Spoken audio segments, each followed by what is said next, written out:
feel that chill in the air? It's because it's fall, which means it's time for some pumpkin spiced lattes or perhaps some chai. Oh, it's hot. And of course, acoustic guitar.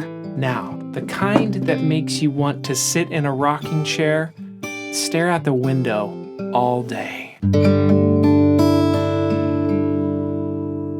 Now in this video, I'm going to walk us through how to take common open chord voicings and start to add expressiveness, some ornamentation, some melodic techniques, all while starting to add some finger picking as well to get your acoustic playing all set for the fall season. So get bundled up, and let's get to it. Whew, it's hot in here. Now first, to find more in-depth lessons on not only acoustic playing, but complete beginner to advanced guitar learning, click the link in the description below for a free ultimate beginner guide that includes an essential chord chart, a practice plan, a walkthrough of some beginner pitfalls to avoid, and a whole lot more. Now the first step to open up your acoustic playing is to be very familiar with all of your open chord shapes. So that just means your C, your G, your D, we got E, we got A, and then some minor shapes as well. So E minor, A minor, D minor, and then you might know some others like a B7 or perhaps an F shape that are really close by. After we're comfortable with these shapes, the next step is to start ornamenting them, which basically means adding extra notes or flavors around the chord tones in these shapes. So let's walk through some of these shapes together just to get a sense of what I'm talking about. Now, most of the time, the chord names of these types of ornamentations are going to be the sus2, the sus4, or the add9, or the add4. Quickly, let's review these, but it's always worth checking out some tutorials, maybe on Guitar Tricks platform, that get in depth on these topics. But real quick, let's take a D chord. Now, when I'm talking about a sus2 or a sus4, we're really talking about the third of the chord, which is here on the second fret, this F sharp, second fret of high E. We're going to suspend that third and move it to either a 2 or a 4. So if I remove my middle finger, I'm playing a 2. So there's no third in the chord, we're suspending the third and playing a 2 instead. Or if I add my pinky here to the third fret of high E, we're suspending the third and playing a 4 instead. Now in other chords, we also add the 2 or the 9, which is the same, just an octave up, or we add the 4 or the 11. So let's take a C chord. Now in this case, we have a third here, but we also have a third here on the high E. So an E note is our third. So if I add a 4 to this, we not only have a third, we also have a fourth. So now we're adding a 4. If I add a 2, which would be open D here, now we're adding a 2. If I take that up an octave, that D, up to here, now that's a 9, which is just a 2, an octave up, and we're adding a 9 along with a 3. So that's the difference there. It's the matter of replacing or adding. So the other thing we're doing here is really just finding extra notes with our extra fingers. Maybe we're adding or removing fingers, playing notes around a scale of that chord to add flavor.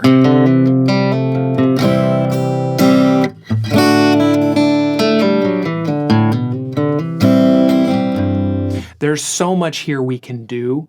There's a lot to explore, but right now I just want to go over the basic chords and just go over some common things we can do with those chords. So let's walk through our common caged shapes and then some of our minor shapes, and we're also going to do an F chord. So starting with C, really fun thing to do is on that D string. So where our middle finger is right now. And what we can do is even hammer on from the D string, second fret. So open to second. So that'd be a common thing. Now you can even add that 3rd fret, so that would make it a add 4. And here what we're usually doing is hammering on or pulling off.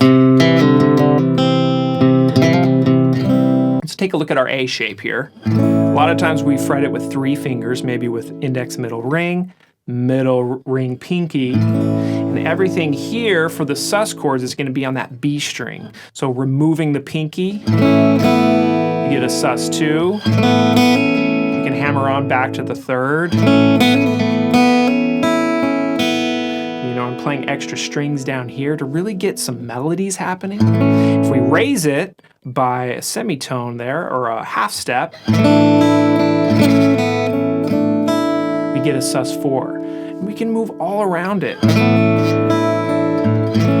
So that's fun with the A chord. Let's take a look at our G shape. Now this shape we're usually fretting with either 3 or 4 fingers. I like to do it with 2 fingers. So here's what we do. Middle finger, still on that root, low E, 3rd fret, and then ring finger is on the high E, 3rd fret.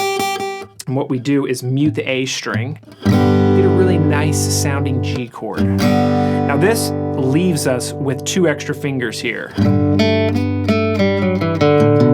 We can move around the scale, but an easy thing to do is to play the G major pentatonic around this. Now if you're familiar with that or E minor pentatonic, it's the same thing. As you're holding this shape with your with your index finger, you can start hammering on, pulling off, doing some really fun things here. So that's the A string to the D string, 2nd fret. Same thing on G string, 2nd fret, 0 to 2. So start messing around with that chord, it's really fun. Let's take a look at E. Here we have a free pinky to move around, and 2nd fret of G, B, and high E is going to get you pretty far.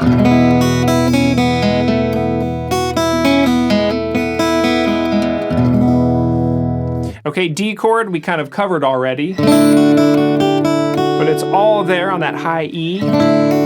So removing middle, adding pinky. Okay, and then also index finger we could hammer on there too.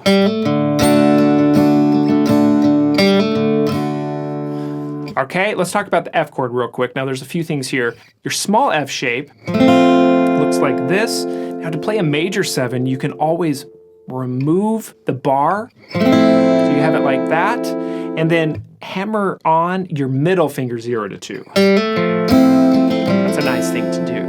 If you like the big full bar, I recommend playing the low bass with your thumb. So it looks like this. We're grabbing that low F note, 1st fret of low E, just kind of putting pressure there, wrapping the thumb around. This takes some practice, so don't be worried if you can't get it right off the bat. But then our middle finger, we can hammer on there. And then pick strings around it. It sounds beautiful. Even that open high E gives it a major 7 sound. Okay, and then for your minor shapes, you've got E minor. You can use pinky to,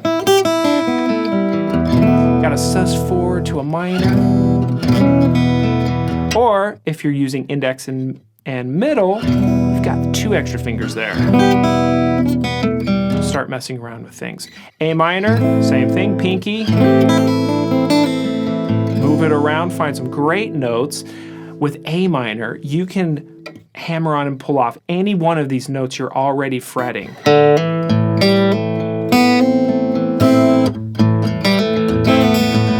Lots of country songs, lots of minor ballads you've heard. Lots of stuff there on that A minor shape. Same with D minor. So now we've got that minor 3rd on top there, as opposed to D major. D minor. We've got our pinky here now that we can move things around. Also hammering on, pulling off with the middle finger. Lots of fun stuff to try there. As usual, if you're enjoying this video, like it, Remember to subscribe, stay up to date on everything. Also, in the description, you'll find a link to a free trial of guitar tricks. Go check it out. Okay, the next thing that we want to do here, once we're familiar with chords, we've started moving around these shapes, we're familiar with them, we're starting to build muscle memory, is you're going to start applying this to a song. Now, songs are always going to be in a certain key. So it's good to practice in certain keys, especially guitar keys like D, A, E, G, so forth. So you can really build muscle memory, start to build your ear, and your fingers will start to naturally know where to move. It's a really amazing thing the more you practice this. So let's take a chord progression that kind of meanders around the key of D a little bit. I'm going to walk through it, and we're going to add some ornamenting ideas to it. Okay, we're starting off with a D chord here, bar 1. And we have all that stuff right there, that sus2, sus4 that we can do if we want. I'm just going to kind of move through this freely. Next chord I'm going to move to is a C add 9. I'm going to keep that ring finger anchored. Move to a C add 9 shape here. Now again, with this I can start to ornament the D string, hammering on 0 to 2, which is really fun. And then let's go to a G chord for 2 bars. Now since I've had that ring finger down for the first 2 chords, I'm going to leave it there for that G chord, which is totally fine. This kind of comes from our 4-finger shape here, but I'm just kind of muting the A string, muting the high E string. I have all those notes to sort of move around. Let's do that again. Let's go back to D, and then C add 9.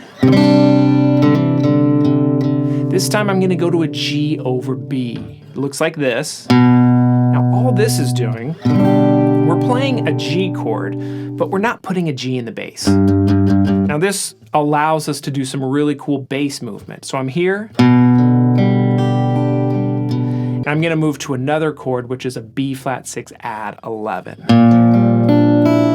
Now this chord, I'm just putting my index finger on the 1st fret of the A string, ring finger on 3rd fret of the D string, and then pinky on 3rd fret of B. Playing all the strings, A string down. We've got a root, a 5th, a 6th, a 3rd, and then we have an 11 there, which is just a 4 an octave up. Now this chord, I want to note, this one and the C add 9, these are borrowed from the parallel minor. So if we were playing in D minor, we would have a C major chord, we would have a B flat major. So I'm kind of going in and around D major and D minor, and it adds so much flavor, so much fun things to do here. So just know that that's what's happening a little bit. From here, I'm going to keep that bass movement going down to A. Play an A sus4 just to give it more mystery, and then I'm going to go to A. Now this is the 5 chord in the key of D, so by playing that sus4, I'm just holding out the suspense before we finally play regular A, and then it goes back to D. C add 9 again. Now we're going to go to an F chord here, which in the key of D, same thing. This is borrowed from D minor. So we're going back and forth between D major and D minor. We'll play that for 2 bars, and then finally G to A really quickly in the last bar, and then finally to D, starting it all over again.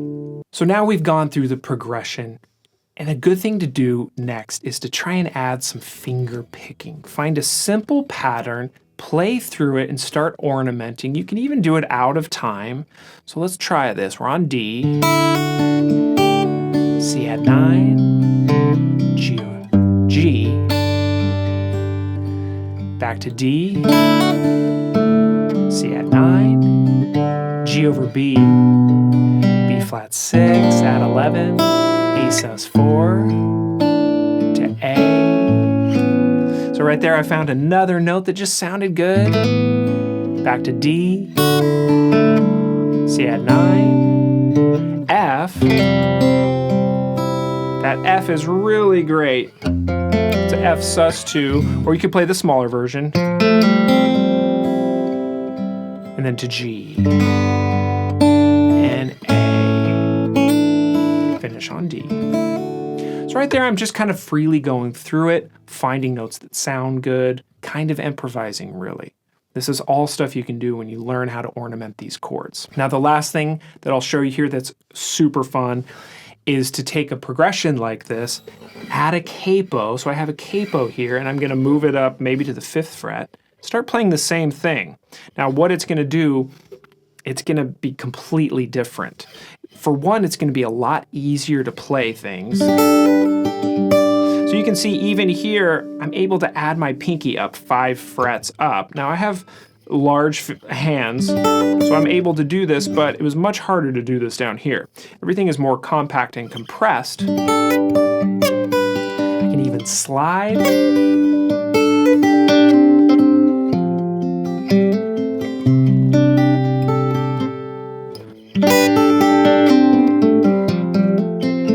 You get totally different tonalities and timbres.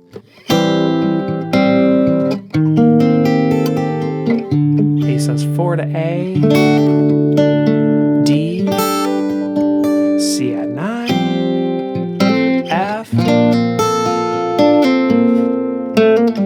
Move around the scale a little bit, back to G, and A.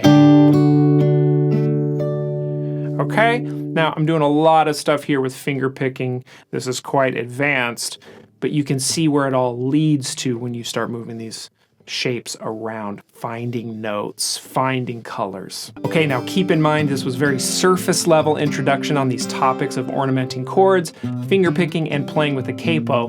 Hopefully you'll feel inspired to start experimenting with these techniques for yourself or learn more on the Guitar Tricks learning platform. Okay, thanks for watching today, and make sure and click on the link to grab your free beginner guide right here at the end of this video.